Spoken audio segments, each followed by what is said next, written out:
नमस्कार, आपण पाहताय लोकराज्य न्यूज 24। पाहुयात महत्त्वाची बातमी। कोंढवा पोलीस स्टेशनच्या हद्दीमध्ये विनयभंग आणि छेडछाडीचा गुन्हा दाखल करण्यात आला।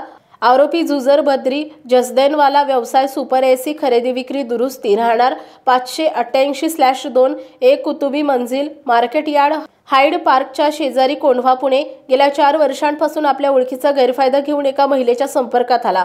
ऑक्टोबर 2021 पासून फोनवर बोलणे, मेसेज करणे अशा प्रकारच्या गोष्टी आरोपी सातत्याने करत होता।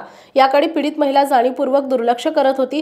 तुम्हाला भेटायला माझ्या घरी ये, नाहीतर मी तुझे अश्लील फोटो, व्हिडिओ सोशल मीडिया, नातेवाईक सर्वांकडे देईन, अशा प्रकारच्या धमक्या सदरील महिलेला फोनवर देऊन पीडित महिलेला घरी बोलावून तिच्यावर अतिप्रसंग केला। जर तू ही घटना कोणाला सांगितली तर पाठीमागील सर्व व्हिडिओ, फोटो आणि आजचे सुद्धा फोटो व्हिडिओ मी सर्व समाजात प्रसारित करेन आणि तुझ्या आयुष्याची वाट लावील, अशा प्रकारच्या धमक्या देऊन सदर पीडित महिलेवर आरोपीने स्वतःच्या राहत्या घरी अतिप्रसंग केला।